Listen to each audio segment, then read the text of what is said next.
Please welcome our keynote, Pushing the Frontiers in AI for Billions Around the World, with Manohar Paluri from Meta Platforms and Radha Basu from iMerit. Hi, Manohar. Delighted to have you. Hi, good to see you again. And really happy to have you at the iMerit TechCrunch ML DataOps Summit. You know, you've been at Meta for over 10 years in AI. So you kind of really pushed the frontiers in AI. And Meta itself, AI is pervasive and so critical to all your products for whole billions of users worldwide, and in all your services and creating innovative solutions. You guys have been an early adopter of AI and leveraging AI. You would agree that data intelligence is at the core of successful deployments. Isn't it great that we're actually here today to talk about the commercialization of AI, successful deployment of AI, and that is a combination of the automation and the human expertise. And commercialization is critical to business success for business to actually adopt AI. And as we are starting to see, AI is critical to the transformation of business. So if you put these things together, and we're looking at the scaling and commercialization of AI, and we're right at the beginning of that happening at scale. Those that succeed will not only create successful AI, but also the successful commercializations, and those companies will be the leaders of their industry. And that is what we are at the forefront and stepping into. You remember last year, we had Raghavan here, and from Meta, he was at Meta then, and Hussein from Cruise, and they talked about the fusion of robotic intelligence and human intelligence being very critical. This year, what I'm excited about is that you're going to be discussing the best practices from the model deployment to the deployment lifecycle. I know that you have some great innovative examples and your framework for managing and evaluating AI opportunities. I want to save some time at the end for us to discuss where is AI going as we take it into this full-scale deployment and adoption by enterprises. And we're in the first few steps. What are all the things that we will address in going into that full-scale deployment? With that, really excited to have you, and turn over to you, Manohar. Thank you, Radha. I couldn't agree more with you with many of the points that you made. I think for a lot of folks, it might feel like the beginning was a few years ago, but really the revolution that we are in terms of AI adoption, in terms of the capabilities that AI models can do and deliver impact for billions of people, we are really at the beginning. And there are some really valuable lessons we have learned in the past decade since we had the AlexNet deep learning moment. So really great to be here talking to you about it and talking about some of the simplistic frameworks that we have used and learned over the past decade or so in deploying these AI models at a billion scale, as well as pushing the frontiers of what is possible. I hope the next few minutes, when I actually present it and give some examples, things will be a lot more tangible and people can take away some important lessons from it. And then looking forward to the discussion we both will have. So getting into what I wanted to cover as a material for us to talk more, when I really talk about AI at Meta over the past decade, what I'm thinking about is AI at billion scale.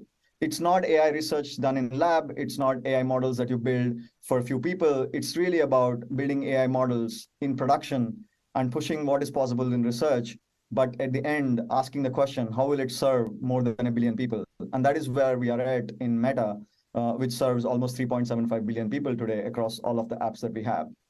And I want to give a glimpse of the rate of progress. This particular slide is talking about a very specific algorithm, which is around generative models, where you're using text to image generation. So the task is you give a text prompt, and the model is supposed to generate an image that depicts what the text prompt is. And we talked about Make a Scene, which is our in-house model, in March.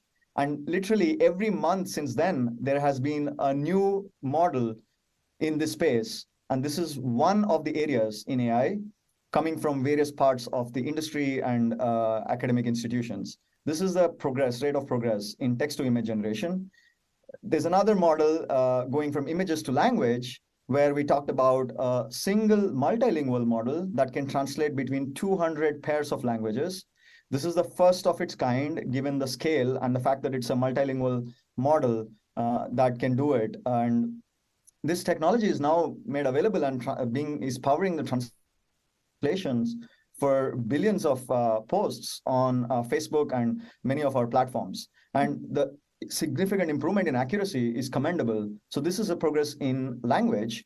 Now, if you look at this example. Hi, Mark. Do you know that our team created the first translation system to support a spoken language? Yeah, this is great. Hokkien is spoken by millions of people, but since there's no standard writing system, that makes it pretty challenging to build a translation system like this. 这实在是真赞，有数百万人讲福建话，但是并无一个标准的。So what you saw there is real-time translation from speech to speech. So the speech never got converted to text and then translated. We went from audio to audio. And specifically in this particular case, Hakeem doesn't have a written script. So the only way you can actually do it is speech-to-speech translation. Imagine what you can unlock with this kind of technology. This is the rate of progress in audio and speech. And this is an example. I was just playing around with our experimental conversational AI prototype, BlenderBot. I was just having a conversation around me giving a talk at TechCrunch, and the bot replying that my job is much more exciting than its, which I kind of agree with. That's one of the reasons I'm always excited about the work. And even after 10 years, I'm looking forward to the next day.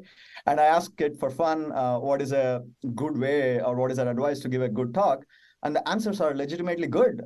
Be yourself, be confident, and talk about stuff that you know, and be natural. So we are making tremendous amount of progress. And finally, I want to touch on this particular one, where 6 months ago, when we talked about Make a Scene, which was going from text to image, going from text to video felt like at least a year or 2 years out, because modeling motion was something that we didn't know. Fast forward 6 months, we talked about Make a Video, which is state-of-the-art model that goes from text to video generation, and immediately followed by other systems that do the same, that have the same capability. So what is the learning from all of these examples? The learning is the space of AI is moving really, really fast, and we all need to adapt. But the question is, how do you compete and adapt in such a fast-moving pace? This is a billion-dollar question, if not $1 million question. And here is where I want to at least spend a few minutes introducing a simple but effective framework that we have used, and I personally have used. I call it the SMART framework. There's nothing fancy about it. If I actually talk about what each of those alphabets mean, it will become very apparent. What I mean by this framework is, when you are thinking about an AI project, or building an AI team, or embarking on building a model in AI, you really have to make some trade-offs, like any other engineering discipline, like any other project. But the trade-offs that you make will dictate the outcomes that you will achieve. And there should be biases that you should go with that I actually think will help to get a bigger and better outcome. So if you really tease apart what SMART means here, always think about scale.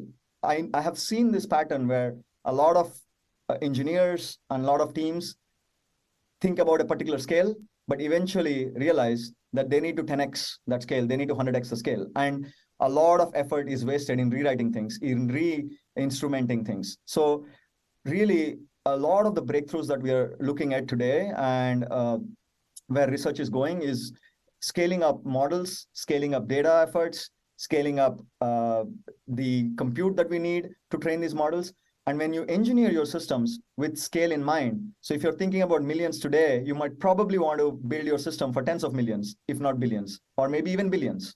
So that's one. Multi-modal is another one. If you really look at AI as a research discipline, there were artificial walls created for good reasons, where the NLP community did their stuff, vision community, speech and audio community, and so on and so forth. But most real-world problems are multi-modal in nature. You could pick self-driving car, you could pick a ranking algorithm for a video recommendation system, you could pick a search system or an assistant. All of these systems use multiple modalities, and it's throwing away valuable information if you don't think of all of these modalities together to solve the problem. So you need to break the old barriers that don't help you. Even if you look at the models that we have today in transformer architectures, in how you scale up training, these are agnostic to modalities. There are a lot of things that are applicable to text are applicable to vision and images and videos and speech and audio. So I really think we should think about multimodal from get-go. The third one is near and dear for pretty sure Radha and a significant part of the community. But I feel there is this bias to spend a lot more time on the modeling side and the shiny mathematical aspects of it, whereas you need to spend enough energy in thinking about the data that you use. The saying that I have, and pretty famous, is data is the new code. I have had instances where the same model, same framework, you could improve the accuracy by 2x or even 5x by just changing the data, by just retraining the model on better data distributions or fine-tuned data distributions. That is the power of really good data. That is the power of really thinking about annotations. And when I think about annotations, I really don't think of it as a single-step process where you define it and you ask humans to review it and annotate at scale. It's an iterative step. The proof is in the pudding. The challenge is a lot of things seem simple in the beginning, but as you are actually annotating a wider distribution of data, you unearth a lot of the problem formulation. And it's this interplay between the researchers and human annotators and formulating the problem that is almost as equivalent to formulating your PhD thesis. So I really encourage teams and people to think about the data and the annotations as much as they think about models. The fourth one is responsibility. Now, this might come across as obvious, but if you really look at the work that the AI community has done, it was predominantly in the lab. Very rarely have we had AI models before the last decade come into production at scale. But that has changed over the past decade. We have so many AI models that we have built that are actually deployed in production, having significant decisions and significant positive and negative impact on society. And we need to be really mindful of it. So instead of thinking of your AI models and collecting data nilly-willy, you have to really start thinking about, how can I do the research responsibly? How can I deploy these models responsibly? How can I make sure the models make the right decisions and have positive impact in society, and while mitigating the negative impacts? So that cannot happen unless you start thinking about the negative outcomes of the research, negative outcomes of the kind of data that you're collecting and the kind of annotations that you're going after. It's really, really critical that this responsibility is something that you take as an engineer, as a researcher, as an annotator, as every person who is playing a role in that AI lifecycle. And finally, if you really look at the way AI has exploded and the barrier to entry for AI development has become lower for any engineer to come and express themselves, it's because of the tools, it's because of the frameworks. And I remember back in 2012, when I had to sit and rewrite backward propagation, forward propagation, and make sure that the distributed training worked, it was a significant amount of effort. The tools that we have today allow you to really run through and act as catalysts to go and express yourself in a much faster way. Also, they act as safeguards because the best practices are baked into the framework. So you don't have to worry about changing the learning rates in the wrong way, or training with wrong distributions, or mixing training and testing data sets, which is a recipe for disaster. I have running examples for all of these where we have learned from the pitfalls and we have learned from each project. But I think it's best to summarize in the SMART framework, where the biases and the decisions that you're making, really, if you can take these into consideration, you'll do a much better job and have a much better efficient output with this team or the compute resources you have. So with that, I really want to jump into the conversation with Radha. I've been looking forward to it, and I hope the framework makes sense and the examples make sense, and this all resonates with folks here. Thank you. By the way, this is a video of characters that are generated by our video model. Radha, take it over. Hey, Manohar, thank you very much. You know, I had, before I heard your presentation, I'd actually had some questions, and I really like your SMART framework because, you know, I'm a practitioner, right? For me and for our company, it is about the practice, the practitioner's view of bringing AI to full deployment. And that's what your framework looks at. When I go into this, so you say data is the new code. Heard this many times. How do we make sure we bring in the best engineering practices that we know very well over many, many decades to the best data practices? Because data intelligence is core to AI's deployment, and AI deployment is core to making it essential for enterprises. So how do we do that? It's a great question, Radha. I think for the first solution to a problem is knowing that it's a problem. And in my opinion, that is what I was trying to cover when I talked about annotations and data. I think it's really important for teams to internalize that the amount of resources they spend on examining the data, on collecting the data in the right way, and making sure the distribution of the data is respectful of the outcomes that they want is really, really critical. So you can do it in multiple levels. First is making sure you're educating the importance of identifying this and spending enough energy. Second, you need to build right tools at scale to examine things, to visualize the data, to allow you to iterate annotation. Third is you have to use the same best practices that we had, which is agile development. So for example, I remember 9 years ago when we started working on a project, we would think of throwing the data across the wall, getting it annotated, getting it back, training a model, then realizing. But today, we iterate on a daily basis, sometimes even on an hourly basis, where we actually realize that we need to start small, see how things go, start training a model in an iterative manner. This is one of the nice things about fine-tuning models. So the agile development methodologies that we have in engineering are also very valuable here. And finally, I would say you have to examine the outcomes you want. And this is the hard part, because to examine, you need to annotate even the test sets and even the end behaviors, rather than only think about the accuracy of the model. So you have to really do it at all of these levels. And a lot of the better engineering practices that we learned in software engineering are actually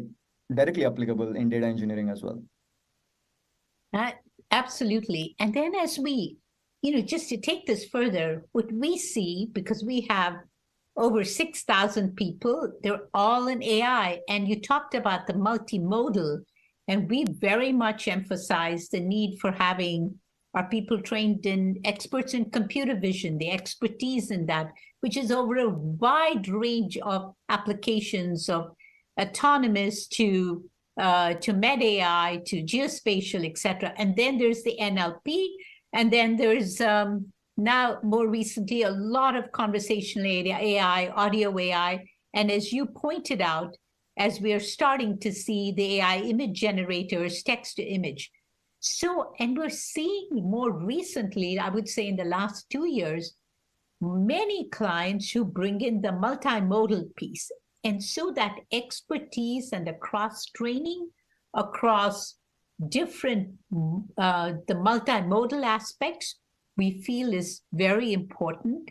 And I wondered if you could talk a little bit more about the expertise that is needed to work with all the models, especially as the models have a material impact on the company, for monitoring, for data drift, bias, etc., and expertise becomes a very critical part of that. So could you talk a little bit about that? No, this is a great point. I think there are two parts to it, right? One part is we want to make sure each of the individual working in playing their role in the team and working on AI models go through the rigorous training on various aspects, right? Whether it's statistics and optimization and mathematical models, and going deep on NLP or going deep in vision, but also understanding the mathematical frameworks so they can extrapolate to other modalities, especially working in multi-modal. But the other part, which a lot of people seem to miss, is really making a well-rounded team and building a well-rounded team. What I mean by that is it's really important to have statisticians, policymakers, product managers, researchers, engineers, system specialists, data scientists, data analysts. And I know I'm throwing a bunch of really different words and increasing the team size, but that's exactly what we are having in terms of impact on society when we are talking about these models, whether it's a simple ranking algorithm or a really big autonomous driving system. That's the effect we're going to have in society, which is positive. But at the same time, as an individual, you need to make sure you're doing the right things, you're asking the right questions, you're examining things at every step. And as a team, you have representation from in a cross-functional way that understands not just the technical parts and does it properly, but also the outcomes that it's achieving and how it's integrated into people's lives. And that's the best way for us to make sure this is done in a positive way.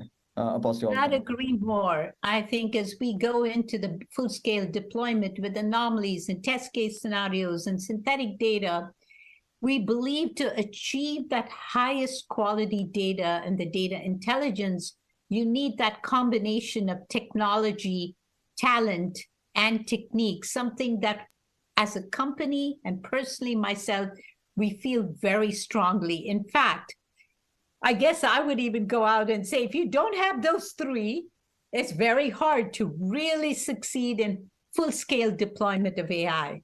You agree, Manohar? Absolutely. No, I think it's such an obvious thing, but it is also one of the toughest lessons every team will learn as they work in this area. We really enjoyed this discussion. I'm sure we'll continue that as we have in the past. So thank you so much, Manohar.